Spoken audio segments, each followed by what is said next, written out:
우리는 출애굽기를 통독하는 중입니다. 출애굽기는 크게 두 부분으로 구성이 됩니다. 1장부터 18장까지를 1부라고 볼 수 있고요. 그리고 19장부터 40장까지가 2부입니다.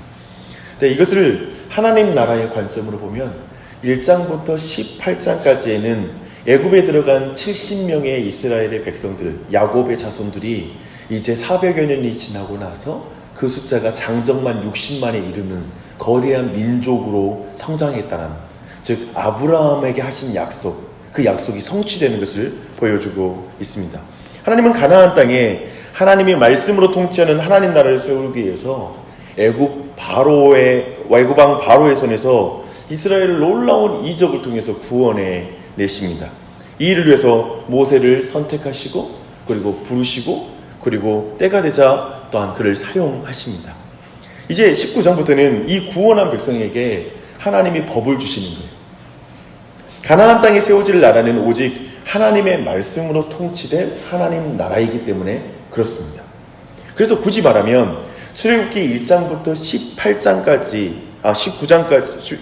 18장과 그리고 19장부터 40장까지 내용은 짝을 이루고 있습니다. 그래서 하나님의 은혜로 구원받은 자는 반드시 하나님 말씀으로 살아야 된다라는 이 문장으로 또한 표현할 수가 있습니다. 하나님의 은혜로 구원받은 자는 하나님의 말씀으로 살아야 된다. 이처럼 하나님의 은혜로 구원받은 자가 마음대로 살 수 없습니다. 늘 내가 말씀드리잖아요. 천국은 우리가 마음대로 사는 그런 나라가 아니라고요.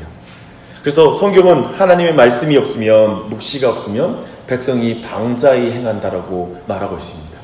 우리가 일반적으로 구원받을 때 구원받는 목적이 없으면 그것은 구원받았다 말할 수가 없는 것입니다. 그래서 우리는 분명히 이 은혜와 하나님의 율법이 항상 같이 간다는 사실을 우리는 출애굽기 구조 안에서도 우리는 분명하게 배울 수 있습니다. 어제까지 우리는 이제 1장부터 18장까지 모세를 통해 이스라엘 백성이 애굽에 나오는 장면들을 쭉 살펴보았습니다. 오늘부터 우리가 이제 통독할 부분은 2부에 해당하는 율법에 대한 부분입니다. 이 부분을 읽을 때마다 우리는 어떤 마음, 어떤 기도로 시작해야 되냐면, 하나님 백성답게 사는 방법을 알려주세요. 하나님, 제가 하나님의 백성답게 살고 싶습니다 라는 간절한 갈망으로 이 성경을 읽어야 됩니다. 하나님은 출애굽 이후에 최종 목적지인 그 가나안 땅에 빨리 도착할 수 있는 해안 도로가 아니라 정반대인 시내산으로 인도하시는 걸 보게 됩니다. 그 길은 200만 명에 달하는 이스라엘 백성이 걸어가기에는 매우 불편하고 비좁은 길이었습니다. 좁은 길이었습니다. 그리고 200만 명이 먹고 마시기에, 그리고 거기서 쉴 수 있기에는 너무나 척박하고 좋지 않은 땅이었습니다. 모든 게 부족한 길입니다. 왜 그 길로 인도하실까? 이건 지금을 살아가는 우리 모두에게도 질문이에요.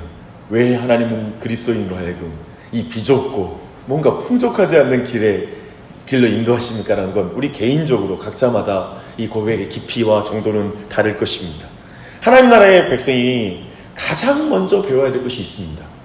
사람이 떡으로만 살 것이 아니요 하나님의 입에서 나오는 말씀으로 말미암아 산다라는 걸 그리스도인들은 가장 먼저 배워야 되는 사실입니다. 그래서 하나님이 광야로 인도하시는 것입니다. 이것은 만고불변의 진리입니다. 지금도 마찬가지입니다. 결국 광야에서 먹고 마시는 문제로 끊임없이 원망하고 불평하고, 또 애굽을 그리워하는 이스라엘 백성이 배우는 게 이것입니다. 이거 안 배우고 가나안 땅에 들어가면 안 돼요. 이거 배우지 않고 풍족한 가나안 땅에 들어가면 그것이 저주가 되는 거예요. 그들은 가나안 땅에 인도한 목적을 다 상실해버리는 거예요. 그래서 이렇게 어려운 길로 인도하시는 것입니다. 이런 맥락을 이해하면 이제 시내산에 도착하여서 받는 이 십계명으로 요약되는 시내산 언약을 맺는 이 장면을 우리는 더 분명하게 은혜롭게 우리가 이 사실을 받아들이고 이해할 수가 있습니다. 하나님은 이스라엘 백성이 가나안 땅에 들어가기 전에 하나님 나라 백성의 정체성부터 먼저 확인시켜 주는 거예요. 그리고 백성으로 어떻게 살아가야 될지 먼저 구별될 시간을 먼저 가져야 된다는 거예요. 한쪽으로 마치 우리가 때로는 기도원에 가고 때로는 일상을 벗어나서 어느 한적한 곳으로 가는 이유는 다시 한번 거기에서 우리가 충전하거나 어떤 삶의 의미를 다시 새롭게 함으로 새 출발하려고 하는 것이잖아요. 그것처럼 이스라엘 백성을 빼내어서 시내산에서 그 일을 행하시는 것입니다. 이것은 당연합니다. 자, 19장 5절과 6절 한번 보십시오. 세계가 다 내게 속하였나니 너희가 내 말을 잘 듣고 내 언약을 지키면 너희는 모든 민족 중에서 내 소유가 되겠고 너희가 내게 대하여 제사장 나라가 되며 거룩한 백성이 되리라. 너는 이 말을 이스라엘 자손에게 전할지니라. 왜 빠른 길 놔두고 광야로 왔느냐? 하나님 좋은 길 놔두고 왜 이렇게 어려운 길로 인도하십니까? 하면 그것은 이스라엘 백성을 통해 세울 하나님의 나라가 세상 나라와 다른 제사장 나라이기 때문에 이 시간이 필요합니다. 그리고 그 백성은 거룩한 백성이기 때문에 세상 사람들과 똑같이 살 수 없는 백성이기 때문에 이 거룩한 시간이 필요합니다. 주 안에 사랑하는 여러분, 광야와 시내산은 지금 우리가 서 있는 이곳입니다. 그걸 놓치시면 안 돼요. 왜 아침에 기도회에 참여하십니까? 왜 오셨습니까? 왜 말씀 통독하자고 온 교회가 이게 요란법석을 떱니까? 불교용어로 썼어요. 요란법석. 야단법석이죠. 네. 광야와 같이 먹고 사는 문제로 힘든 사람들이 왜 성경책 붙잡고 있어야 돼요? 그것이 거친 광야에서 먹고 사는 문제와 무슨 상관이 있다고 우리가 성경책을 붙잡고 있습니까? 왜 우리는 주일날에 모여서 교회에 모여서 또한 교회당에 모여서 예배를 드립니까? 왜 구별된 시간을 두고 우리가 하나님을 만나야 됩니까? 우리는 출애굽기 19장의 이 교훈을 믿기 때문에 지금 여기에 있고 이 구별된 시간을 갖고 있습니다. 하나님은 우리를 하나님 백성으로 불렀음을 믿기 때문에 우리는 이 시간을 가져요. 그냥 육체대로 살려면 이 자리에 올 필요가 없죠. 내가 하나님 백성으로 살고 싶어서 이 자리에 온 거예요. 내가 이 한날을 한 시간도, 작은 시간조차도 육체대로 살고 싶지 않아서, 근데 그 육체대로 살지 않고 하나님 뜻대로 사는 게 내 힘으로 안 되니까 하나님의 은혜가 필요하다고 와 있는 거예요. 내가 내 혼자 잘 먹고 잘 사는 인생이 아니라 제사장 나라, 곧 타인을 위한 존재로 부름받았음을 믿기에 우리는 세상의 가치관과 세계관을 벗기 위해 하나님의 말씀으로 옷 입기 위해 이 자리에 와 있는 줄 믿습니다. 그래서 우리는 거룩한 백성입니다. 오직 하나님의 말씀으로만 이 광야와 같은 눈물고차기 같은 이 세상에서 하나님의 백성으로 살 수 있는 능력을 받을 수가 있습니다. 그 능력을 받으러 왔죠. 그래서 우리는 이 자리에 있습니다. 주 안에 사랑하는 여러분, 교회는 참으로 왕같은 제사장 나라입니다. 거룩한 백성입니다. 우리 교회가 오직 하나님 말씀에 헌신하고 하나님과의 구별된 신의 산이 있기를 기도합니다. 매일마다 거룩한 하나님과의 교제하고 그분을 주목하는 시간이 있기를 축원합니다. 그리고 그것을 다음 세대에게 부지런히 가르침으로 거룩한 삶을 사는 은혜가 우리 모두에게 넘치도록 기도하는 이 아침이 되었으면 좋겠습니다. 네, 그리고 이제 19장 8절 이하에 나타난 하나님의 임재와 임재하시는 산에 사람이 다가가는 것을 엄격히 금하는 그런 내용이 쭉 이어져요. 근데 사실 이것은 하나님이 거룩하신 것처럼 너희도 거룩하라 라는 말씀을 주시기 위한 모든 내용입니다. 이토록 거룩하신 하나님의 부르심을 너희가 받지 않았느냐. 그러니 그 부르신 분의 말씀에 충성함으로 너희도 거룩하라. 그리고 그 뒤에 이어지는 십계명을 주기 위한 과정인 것이죠. 독자들은 마치 거룩하신 하나님을 직접 배웠고 그분의 말씀을 머리 숙여서 듣는 마음으로 이제 20장 내용을 살펴야 됩니다. 이제 십계명이 주어져요. 십계명을 말하면 많은 사람들이 율법 목록을 생각하면서 우리의 자유를 제한하는 법으로 느껴져요. 억제는 것처럼 느껴져요. 하지만 십계명은 정반대라고 주장합니다. 물고기가 물이라는 조건이 그에게 참으로 자유를 주는 것처럼 하나님의 백성에게 하나님의 진리 안에서만 자유할 수 있다는 걸 우리에게 알려주고 있습니다.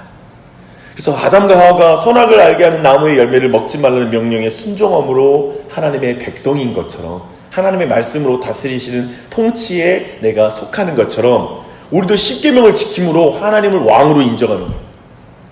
내 마음대로 사는 게 아니라 하나님의 법대로 살아감으로 나의 왕은 하나님입니다 라는 걸 인정하는 것입니다. 그래서 우리가 세상의 윤리 기준이 아니라 하나님의 말씀으로 기준으로 살아갈 때 늘 우리가 고백하는 것은 하나님, 나의 행동, 나의 마음가짐 모든 것은 오직 왕이신 하나님의 말씀을 따르기 원합니다 라는 것이죠.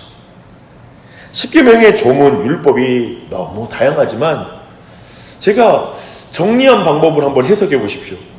제가 볼 때는 이게 핵심이에요. 십계명 해석의 원리인데 이렇게 해석하면 모든 율법이 다 우리 안에 해석될 수 있어요. 이거예요. 잘 들어보십시오. 나에게 왕이신 유일한 삼위일체 하나님이 계시니 나는 원수를 직접 갚을 필요가 없습니다. 다른 사람의 아내를 탐할 필요가 없습니다. 경쟁하여 내가 더 가져서 나를 증명할 필요가 없습니다. 남의 것을 훔칠 필요가 없습니다. 왕이신 하나님이 내게 계시니 이렇게 모든 게 해석이 돼요. 율법은 결국 왕이신 하나님이 나를 책임져 주신다, 나에게 공급해 주신다, 지켜주시니 그에 따른 삶이 윤리예요. 이것이 율법의 내용이에요. 그래서 이것이 하나님 나라의 백성으로 살아갈 때 그냥 성경 복잡하지만 모든 것을 읽는 눈이고 키예요.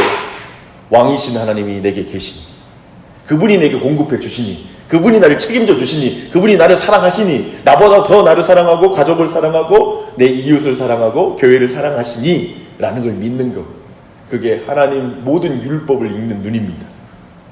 이 눈을 간구하는 이 아침이 되셨으면 좋겠어요.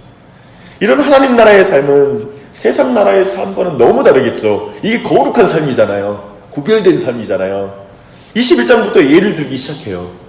하나님 나라의 핵심은 정의와 공평이라는 걸 보여줍니다. 그래서 21장 1절부터 11절까지는 노예제에 대한 규정이 나와요. 율법이 노예제도를 말함으로써 노예제를 지지하기 위함이 아니라는 걸 주목할 필요가 있습니다.